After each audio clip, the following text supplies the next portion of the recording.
Welcome to the SkullKing Fantasy Football Podcast, powered by StatRoute.com.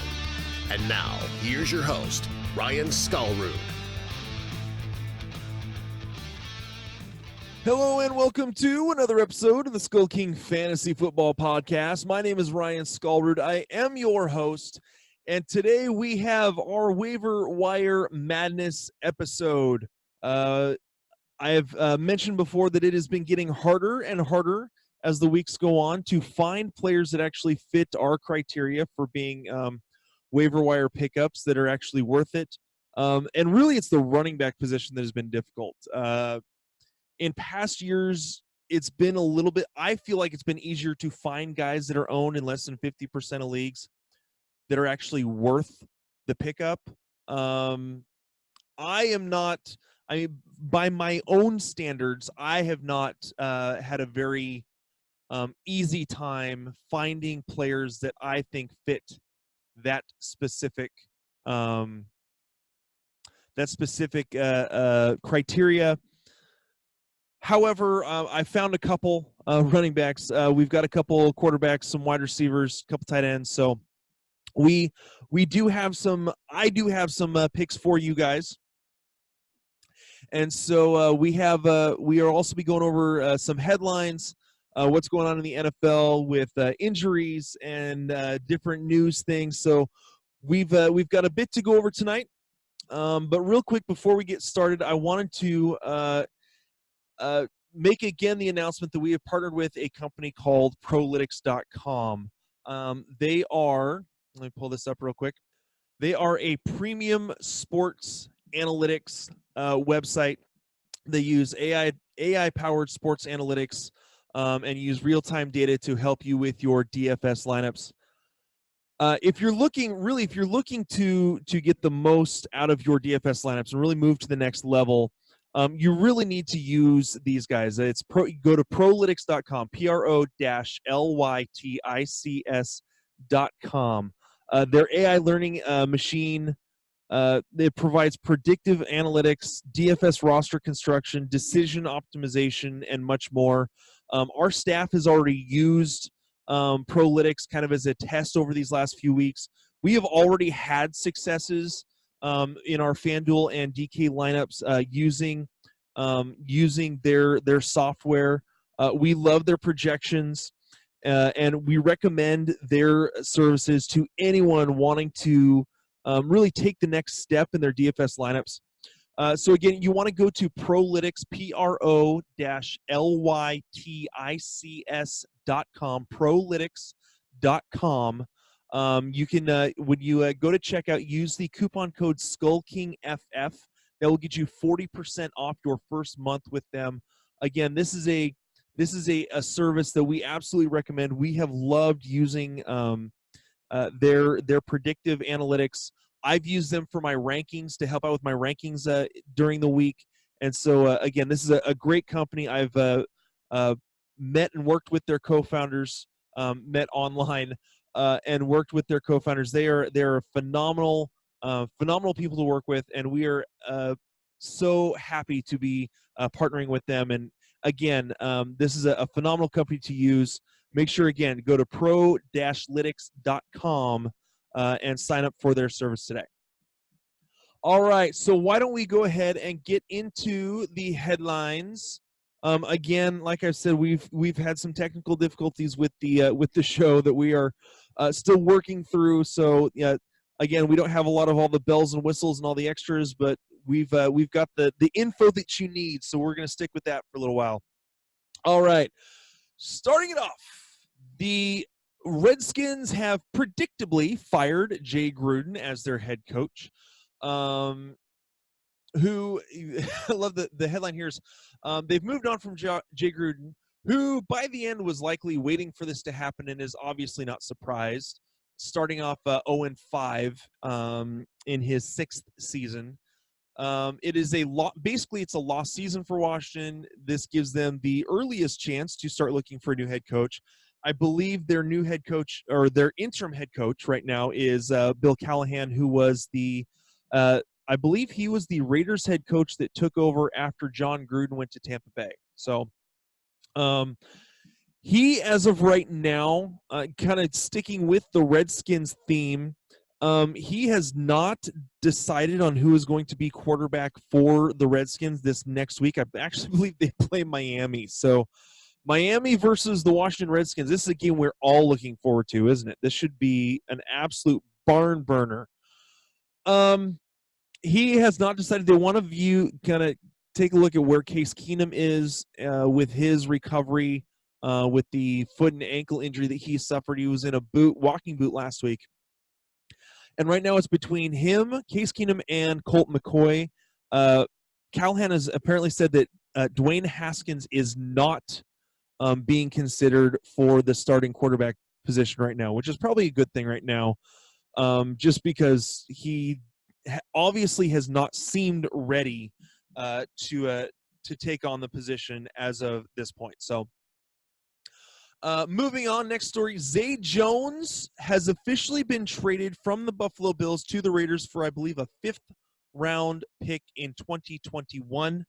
I think this is a good move for Zay Jones. I think it's a good move for the Raiders. The Raiders have struggled with their wide receivers. Obviously, they lost Antonio Brown. Tyrell Williams has been injured.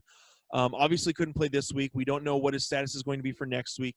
So I think that bringing in, or maybe I believe they might actually be on a bye this week. So bringing him in now is perfect. So he's got a little extra time to work and be and get involved in the offense. He's kind of that slot receiver type, which they have in Hunter Renfrow. That being said, I think that Zay Jones could provide. He has shown flashes of ability with Allen at quarterback in Buffalo. He's struggled with drops. Zay Jones has. I think that he has really struggled moving into the pro game. I know that last year he had a whole bunch of issues with something, whether it was he was getting high or whatever, and just some craziness happening in a hotel hallway.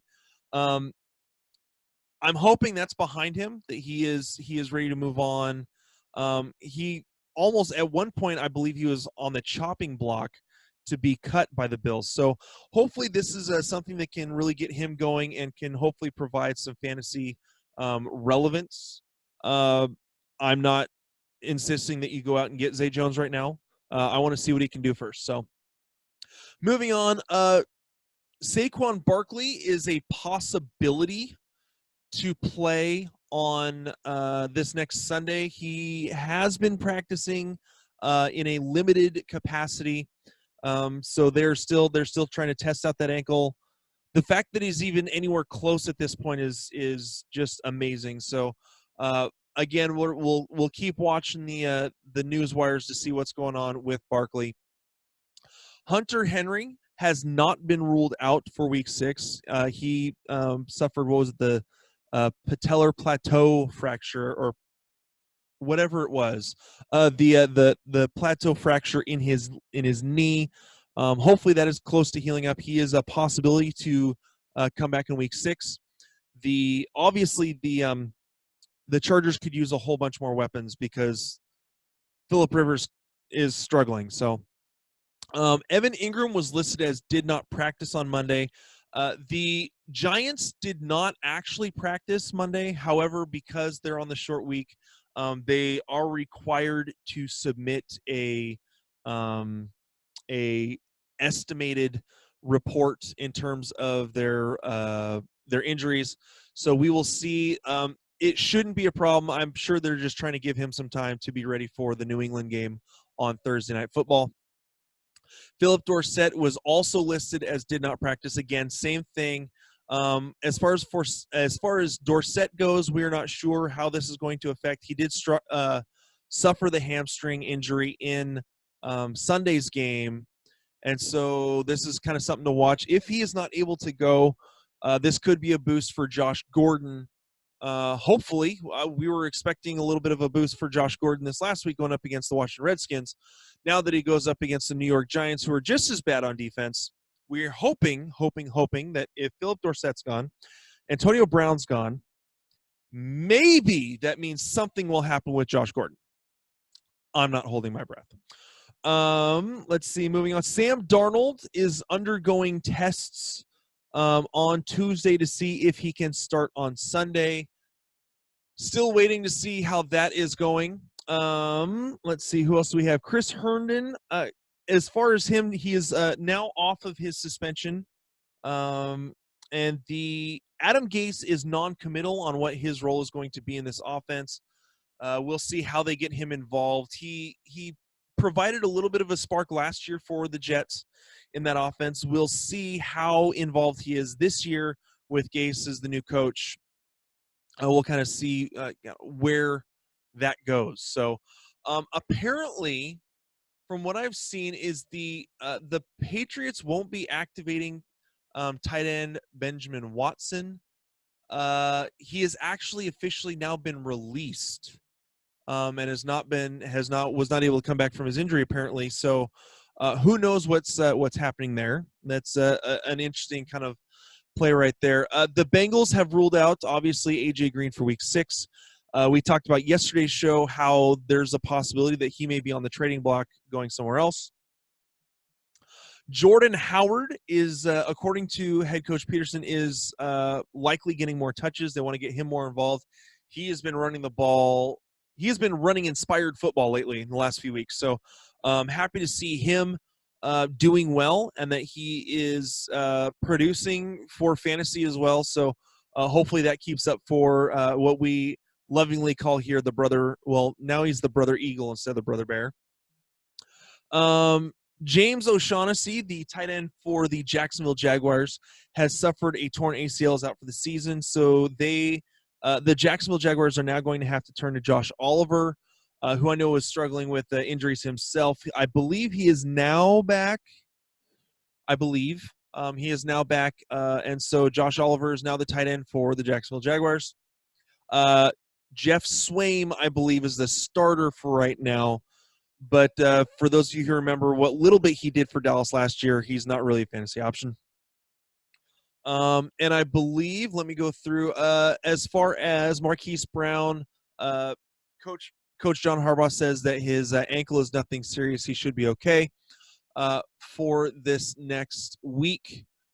And an interesting side note, quarterbacks with 16 or more standard fantasy points in each of their first 5 games this season: Patrick Mahomes, Kyler Murray, and Gardner Minshew are the only 3. Very interesting, considering how many other players and other quarterbacks who are having phenomenal seasons that were not able to do that exact same thing. So we will get to Gardner Minshew in a little bit. Before we get into the waiver wire, we do need to take a quick break to do a quick ad read, and then we will get right into the waiver wire part of the show. Have your fantasy teams been struggling this year? Or perhaps you've been doing pretty well but want to put yourself over the top? Then make sure to visit our friends over at Finish First Fantasy Advisors. They are the premier one-on-one consulting firm that specializes in providing you with expert support to help guide you to the championship. You will be matched with one of their expert advisors to provide you with the season-long insight for your redraft, dynasty, or DFS formats. Their advisors will contact you weekly to answer all of your questions and provide you the needed information to get to the next level. Set up a free 15-minute consultation by emailing them at info@finishfirstfantasy.com or by visiting them at www.finishfirstfantasy.com. That's www.finishfirstfantasy.com. All right, well, let's get into the waiver wire for Week 6. It's hard to believe we're already in Week 6. Starting off, owned at 24%, as I told you we would get back to him. Mr. Gardner Minshew, he is going up against the Saints in Week 6 at home. The Saints have actually given up the second most fantasy points to the quarterback. And I know that this past week, the Saints did very, very well stopping up the pass. for the most part. They held up Mike Evans, but Chris Godwin still got loose for 120 some yards and 2 touchdowns. So they are vulnerable when anyone is targeted other than whoever Marshawn Lattimore is targeting. So we'll see who he's guarding. I think that Minshew could still put up some decent numbers. I still think that he's a streamable option. In deeper leagues, he should be owned, to be completely honest. If you're in a 14 to 16 team league, Minshew should be owned. 10 to 12 team leagues, 12 he's kind of on the fringe. If you're starting to deal with bye weeks, I think that Minshew is a pretty good pickup for this week. Again, they are playing in Jacksonville, which should help a little bit with the hometown crowd. But again, Gardner Minshew owned at 24%. I have him in a 16-team Superflex league, and he's performed very admirably the last couple weeks. So moving on, at 10% owned, Mr. Kyle Allen of the Carolina Panthers at Tampa Bay. Tampa Bay is giving up the 9th most points to quarterbacks. So it's at Tampa Bay. I think this is a favorable matchup for the most part for Allen, having not only because he can pass to Greg Olsen, Curtis Samuel, DJ Moore, but again, he can pass the ball to Christian McCaffrey, and McCaffrey's been an absolute stud this year. So I saw an interesting stat that Christian McCaffrey has more total yards than Saquon Barkley and Ezekiel Elliott combined. Now, of course, Saquon's been injured for a couple weeks, so I mean, it somewhat skews this, but even then, very, very interesting. So those are our 2 quarterbacks, Gardner Minshew and Kyle Allen. I think that Allen, again, he should put up at least streamable numbers against the Tampa Bay defense. As far as running backs go, this is where I told you I've had some issues finding players that I think are worth the pickup off of waivers. And here I'm pulling this up as I speak. Starting off, the first guy that I think is worth the pickup is Adrian Peterson. Now, the reason that Adrian Peterson I think is going to be a solid pickup is, starting off, we're dealing with an interim head coach that wants to establish the run a little bit more. He's even said as much that we have not run the ball enough. So that means right off they're going to have to run the ball more. So that starts with Adrian Peterson because he's their best running back. However, he's still going to get games scripted out. Now, this week, I think he's a solid play because they're going up against Miami. Miami has given up the most points to running backs. Their defense is god-awful. I mean, it's just horrible. And so Adrian Peterson I think is a solid play this week. I'd still only have him as a flex play. He could put up big numbers. I still only have him as a flex play just for safekeeping. But I think that if you're dealing with some bye weeks and need a running back, I think that he would be a solid pick for this week. He's he's owned in 47% of Yahoo leagues, and with a very favorable matchup going against Miami. Looking at some of the other people that are under that 50% owned, Latavius Murray, who's basically been non-existent. It's all Alvin Kamara. You look at other guys, Rex Burkhead, who's injured. Other guys that have some okay projection. I mean, it's you've got a whole bunch of injured guys in terms of ownership and backup players in terms of ownership for Yahoo, or guys that are on bye weeks. So there really just is not a whole lot out there. Some people may suggest Jay Ajayi, stashing him if you can. He's inactive still because no one's picked him up. He has officially come back as an officially fully healthy from his ACL, but it's been a week since we've heard that announcement, and we're still waiting. So the next closest in terms of a possible person that I would want to pick up that I have listed here is actually Chase Edmunds. He's going up against Atlanta at home in in Arizona. Atlanta gives up the 11th fewest fantasy points to the running back position. That being said, Chase Edmunds does get a fair amount of play in this spread offense system behind David Johnson.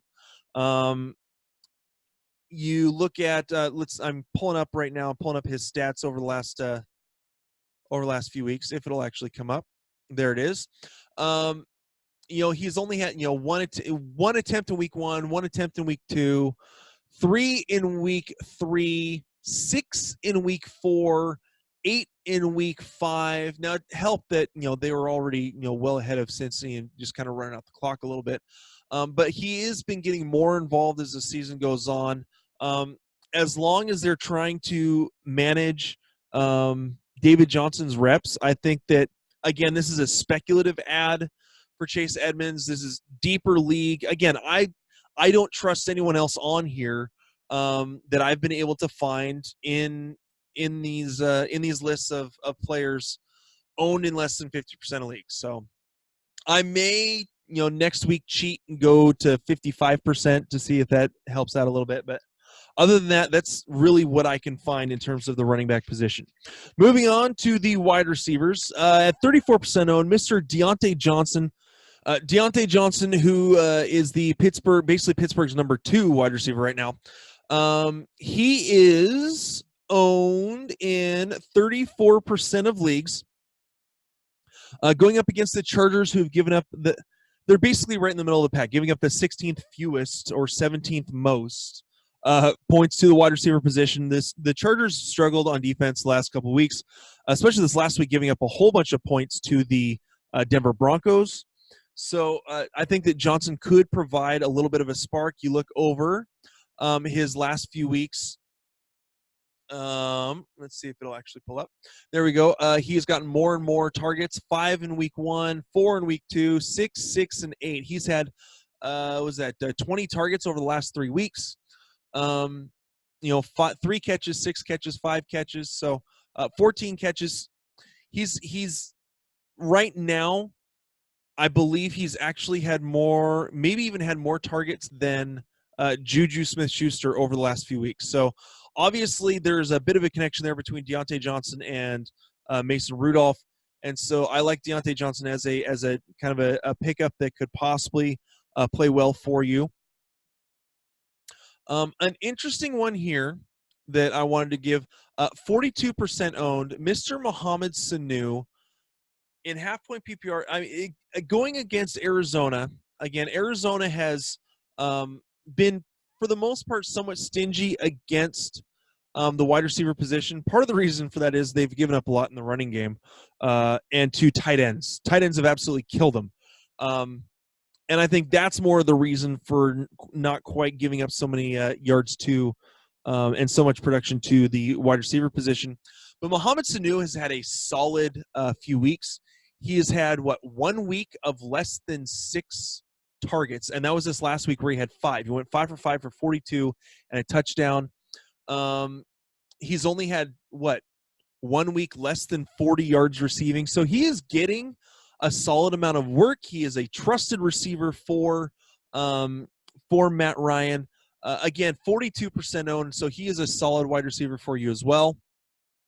Another one, Auden Tate, owned in 22% of leagues. He is basically the number 2 wide receiver right now behind Tyler Boyd because of the injuries and everything to A.J. Green and to John Ross. Auden Tate had a solid performance this last week, and actually over the last couple weeks, he has played pretty well. Over the last 3 weeks, he has had 22 targets, had at least 3 catches in each. The 1 week last week, he had less than 50 yards. Was his first in 3 weeks of less than 50 yards. However, he also had a touchdown. So he has been a solid contributor. And going up against Baltimore, who has, let me see right here, has given up the 12th most amount of fantasy points to the wide receiver position. The last one I've got for you, 8% owned. This is a bit of a deeper sleeper kind of a guy. Mr. Preston Williams. Ever since Josh Rosen took over, he has been looking Preston Williams' way. In each week, he has had 5, 6, 12, and 7 targets. Now, again, because Josh Rosen isn't the most accurate, he's only had 3, 4, 4, and 4 receptions. That being said, he is being looked at as the main guy. Again, they're going up against Washington at home this next week. Washington's defense has given up the second most fantasy points to the wide receiver position. And so solid matchup for Preston Williams. If Josh Rosen can actually get him the ball, this could be a good matchup for him, especially in deeper leagues. This is a guy that could provide you with a little bit of a spark if you're dealing with some injury bug or the bye week hell for week 6. Moving on to the tight end position. Number 1 I've got is Chris Herndon. Again, we talked about this in the news and notes. We're not necessarily sure how much work Chris Herndon's actually going to get being activated. Going up against Dallas. Dallas has given up the 10th most amount of fantasy points to the tight end position in half-point PPR. So it is kind of a risky pickup, but there isn't really anyone else that I really like for solid production that I think is a definite pickup. The only other person I've got for you is Gerald Everett, owned in 10% of leagues, going up against San Francisco. Now, San Francisco has given up the 6th fewest points to the tight end position. However, Gerald Everett has absolutely exploded over the last couple weeks. Actually, the last 3 weeks, he has gotten more and more involved in the offense. Let me pull up his stats right here. Give it just a second. In the last few weeks, he has had, 1 target in week 1, 4 in week 2, 2 in week 3, and then against Tampa Bay and Seattle, he's had 8 and 11 targets. He is getting more involved in the offense, especially if we're dealing with some injuries and anything like that. I think that he could keep providing a bit of a spark to the offense. This last week, he ate up Seattle, 11 targets, 7 receptions for 136 yards. So I think that he could be a possible streaming option. Again, he's not very highly owned, but could be a possible streaming option for this next week, going against San Francisco. So that is it for the tight ends. A couple of defensive teams to look at in terms of streaming options. Seattle going into Cleveland. If you watch Monday Night Football, you know Cleveland is horrible. If there's a solid defense going up against them, they struggle. Their offensive line couldn't really get much done. Applying pressure to Baker Mayfield, Baker was struggling. And so Seattle, for the most part, does a good job of stopping up the run. They run their base 4-3. I heard a ridiculous stat. They run a base 4-3 60% of the time. So even if a team is in 3 wide receiver sets, 4 wide receiver sets, they are still running 3 linebackers out there 60% of the time, while everyone else is running a nickel with only 2, bringing in the extra corner and only 2 linebackers 70% of the time. And so they're dedicated to stopping up the run, and they've done a pretty good job of that for the most part. And so going up against Cleveland, they have given up. Wait a second. Okay. Cleveland has given up the 9th most amount of points to DSTs. I had to read my notes correctly. Seattle's given up the 9th, or Cleveland has given up the 9th most amount of points to defenses, which means they have obviously struggled with turnovers. Baker threw a couple more interceptions tonight. Since he has come into the league, he has thrown more interceptions than anyone, I believe, since last year. So Baker's really struggled. So Seattle's a defense only owned in 49% of leagues. So if you've got a bye week defense, they're a team to pick up. Green Bay will be at home going against Detroit. Detroit has given up the 13th most points to the defense. Green Bay has been solid, so Detroit. I think that Detroit could find a way to stop up the Detroit offense. They've been solid not only in the pass game but in the run game as well. So that's a team to watch for. And then this one, this one's a little more touchy. The Denver defense only owned in 29% of leagues. Going up against Denver or against Tennessee, they will be at home. Tennessee has actually given up the 4th fewest points to defenses. They have struggled. They've been able to score a decent amount of points. It helps that they had a massive game against Cleveland, first game of the season, and they've had a couple other really solid performances. That being said, going into Denver, their defense is playing much better. The offense has struggled the last couple weeks. They've had tough games, but their offense has struggled a little bit over the last couple weeks. Mariota especially has struggled. So as long as Denver can stop the run and force Mariota to throw, I think that Denver could be a pretty decent defense to stream for week 6. So, all right, that is it. That's all I've got for you. I hope you guys have enjoyed this episode of the Fantasy Football Podcast from SkullKing. Again, my name is Ryan Skullrud. Good luck this week, guys. We will get into the previews for this next week, the matchups for week 6, starting on tomorrow's show. I hope you guys tune in for that. We look forward to hearing from you or to seeing you guys later. And guys, have a nice week. We'll talk to you later. Hey, SkullKing Nation. Thank you for listening to the SkullKing Football Podcast. Did you like this episode? If so, be sure to go to iTunes, Stitcher, Google Play, and YouTube to subscribe. Also, please leave us a rating and reviews to let us know how we can better help you rule your leagues.